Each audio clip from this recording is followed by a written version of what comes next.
Olá, querido, tudo bem?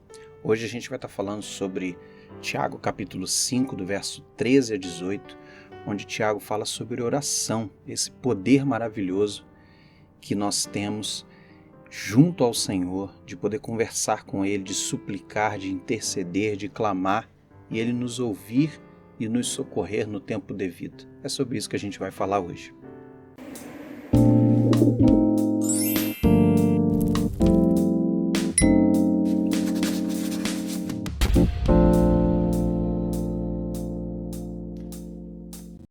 O trecho de 13 a 18, alguns estudiosos pensam como encaixá-lo, obviamente no capítulo 5, no capítulo 4, visto que ele parece ser um outro tema, um pouco diferente daquilo que o Tiago estava falando anteriormente.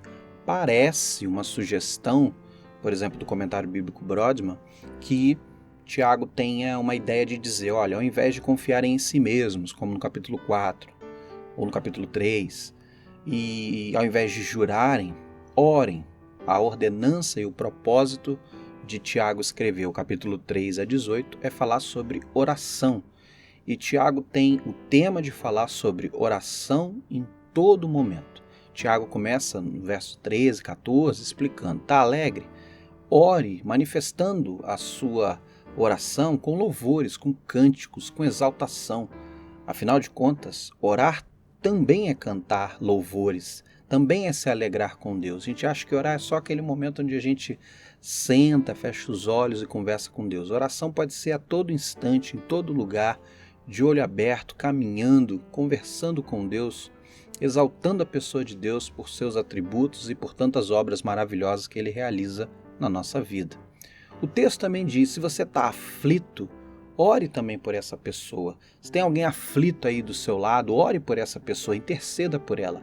Essa aflição pode ser traduzida como problemas em geral, questões ligadas a dificuldades, questões ligadas à própria depressão, à falta de ânimo, visto que está falando sobre alegria, uma tristeza à pessoa, ou um problema, a gente não sabe, mas ore por ela, clame por ela. A intercessão tem poder diante de Deus, porque como nós falamos lá sobre orar e não recebeis, porque vocês pedem mal, no início que a gente falou lá no capítulo 1 e 2 de Tiago, agora parece falar um pouco sobre essa importância da intercessão, de clamar para que a pessoa receba auxílio divino em sua condição e possa sair de suas crises, de suas dores e dificuldades. Ele também fala sobre o doente, fala, olha, se tem alguém doente aí, ore por ele, sabe? Unja-o com óleo, ore por ele, tenha essa preocupação de estar com ele, confirmando esse desejo junto ao Senhor de promover cura e bem-estar às pessoas que estão à sua volta. E a oração fiel do justo, essa palavra justo no texto tem um símbolo, um significado de cristão, aquele que confessa Cristo, aquele que tem fé em Jesus, não justo, perfeito, sem pecado, porque não é como diz Romanos, capítulo 3, não há um justo sequer, todos pecaram e afastados estão da glória de Deus. Esse justo precisa ser compreendido como o servo de Deus, a oração desse justo, desse novo ser que agora vive pela fé em Cristo Jesus. Esse que ora dessa maneira, essa oração tem muito efeito e ela é capaz de perdoar o pecado. 2 adendos é importante a gente fazer nesse texto. A primeira, a questão do óleo. Por que o óleo? A comunidade judaica tinha o costume de fazer orações às pessoas que estavam enfermas e com dificuldades, colocando óleo sobre a cabeça ou sobre os ferimentos das pessoas que estavam com seus flagelos, com seus machucados, etc., com as suas dificuldades de saúde. O óleo tinha um propósito medicinal. Não parece ser esse o significado do texto, mas pode ser também. O significado do texto tem mais o aspecto de unção, de ungir a pessoa com óleo. Não tem nenhum símbolo nesse texto que justifique que a oração com óleo é poderosa.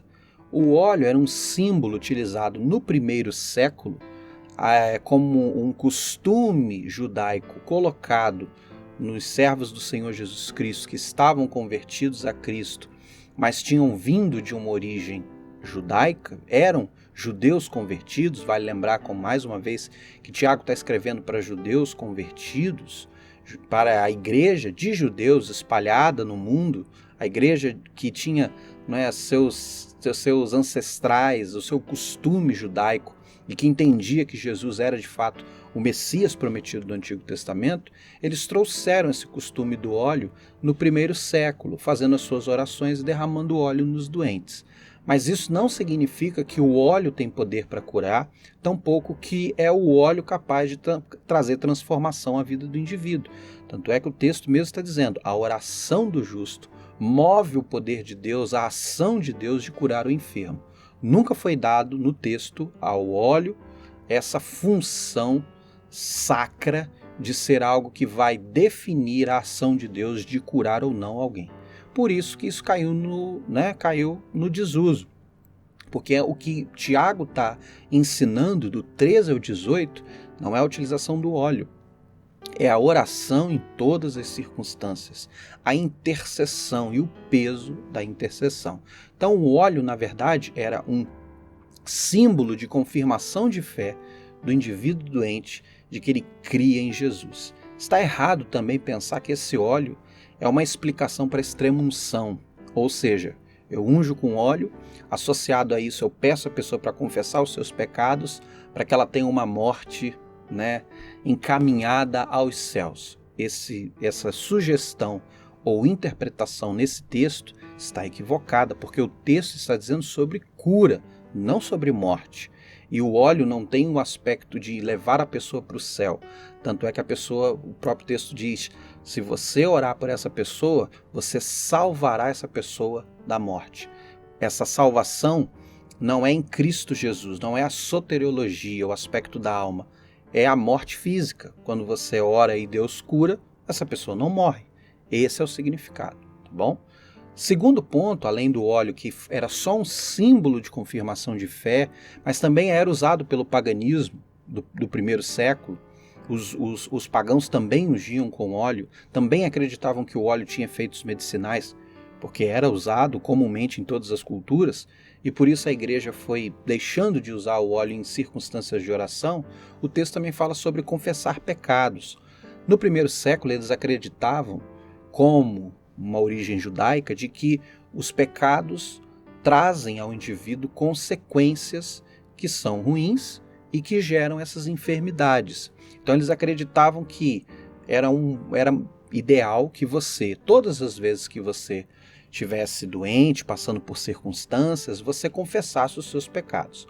Com o tempo, a gente aprendeu no Novo Testamento que muitas das circunstâncias que sobrevêm à nossa vida não são necessariamente direcionadas ou vistas como um pecado pessoal. A gente aprende isso claramente no livro de Jó, a gente estudando o livro de Jó. Mas a gente também vê no livro de Jó que os amigos de Jó achavam que Jó tinha algum pecado diante de Deus e falam para Jó confessar o seu pecado para que Deus parasse com todo aquele juízo à vida de Jó.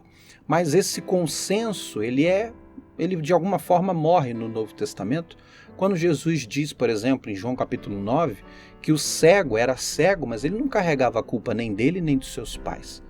Muitas vezes Deus permite circunstâncias ao ser humano para que em algum momento histórico seja manifesto a vida daquele indivíduo, a glória de Deus, como diz João capítulo 9. Então a gente aprende que o Tiago está dizendo é: confesse o seu pecado para que você tenha comunhão com Deus. Essa é a sugestão que a Bíblia, por exemplo, de comentário do Russell Shedd, ela traz para nós, de que toda a comunhão com Deus começa com uma confissão de pecados. Se você deseja algo de Deus, a primeira coisa é reconhecer que você é um necessitado, que você é um pecador e que você precisa de perdão na sua vida antes de qualquer coisa. É um pré-requisito a oração, a confissão dos pecados. E era assim que as pessoas oravam no primeiro século. Vale lembrar também que no primeiro século não tinha medicina como a nossa. Hoje a gente tem remédio para tudo. Remédio para dor de cabeça, remédios, graças a Deus, que fazem tratamentos oncológicos, remédios que ajudam a hipertensão, remédios de todas as formas, de todas as maneiras.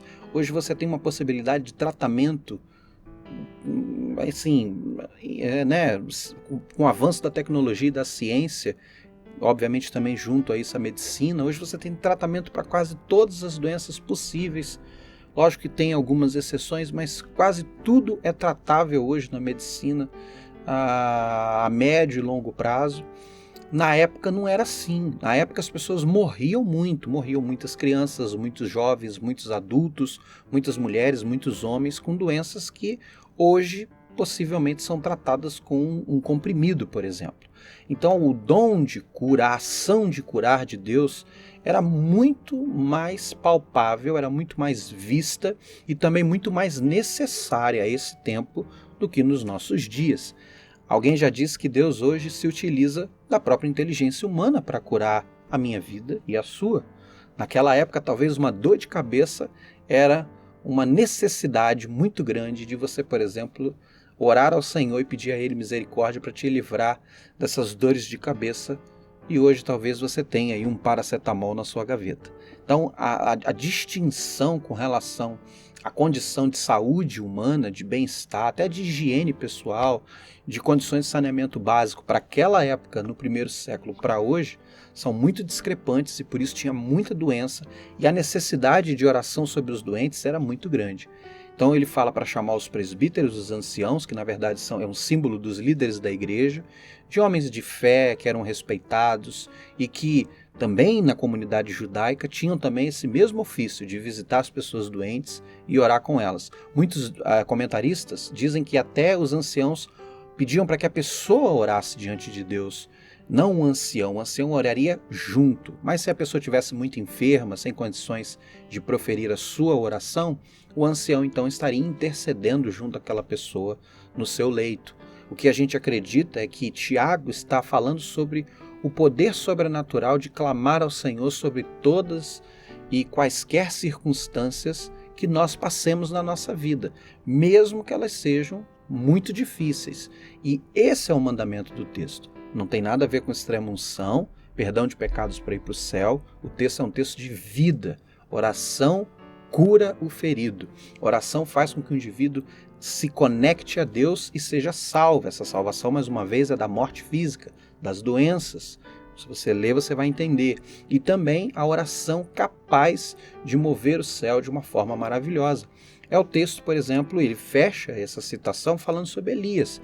Elias era sujeito às mesmas paixões que nós e orou, e a terra ficou sem chover, e depois que ele orou de novo, a terra choveu. Era um homem sujeito às mesmas paixões. Não era perfeito, mas com fé, com confiança em Deus, ele orou e manifestou por meio da sua oração o sobrenatural de Deus.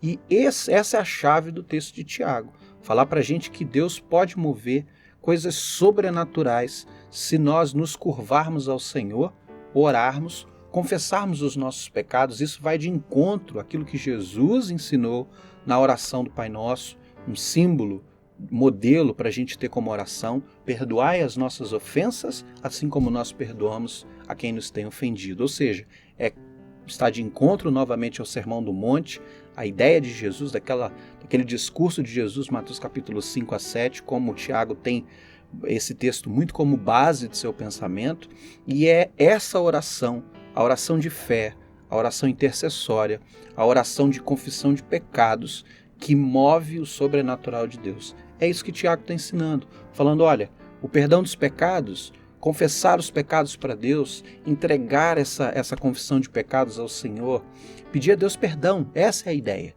Não é ficar desmembrando os seus pecados para todo mundo da igreja, não tem nada a ver com isso. Tem a ver com você confessar os seus pecados a Deus, tem a ver você se libertar de toda culpa, de você saber que, como diz 1 João, Jesus nos purifica de todo pecado. Se pecarmos, temos um advogado junto a Deus que nos purifica, que santifica a nossa vida novamente, que nos reconecta a Deus. E a partir dessa reconexão, a gente ora, e essa oração ela tem que ser feita sempre como um encorajamento em tempo de alegria, de aflição, de doença e também de erro. É uma oração onde a gente encoraja o indivíduo a permanecer firmado na fé. E isso precisa ser feito pela comunidade, uns pelos outros, movendo e sendo movidos pela súplica, pela oração, pela comunhão com Deus, numa conversa, num diálogo maravilhoso, nós e o Senhor falando ao nosso coração e nós expondo o nosso coração ao Senhor. É isso que Ele deseja. E com certeza coisas sobrenaturais você vai experimentar seguindo esses passos de Tiago, de 13 a 18. Gostou do estudo? Compartilha, mostra para as pessoas, escreve para elas, um estudo de Tiago para você sobre oração, vamos orar juntos, porque o clamor da igreja, das pessoas que professam Jesus Cristo como Senhor e Salvador, pode mudar tudo. A condição de doença, a condição de vida, a condição do psicológico, da alma, da emoção. Entende? A oração é capaz até de animar alguém que está abatido. Tem um poder sobrenatural que a gente tem em mãos e muitas vezes a gente não usa. A gente não sabe nem porquê. Então compartilha e chama as pessoas a ser parceiros de oração, de intercessão, de clamor, de confissão e de comunhão com Deus, porque vocês com certeza vão experimentar o sobrenatural de Deus. Deus abençoe sua vida em nome de Jesus.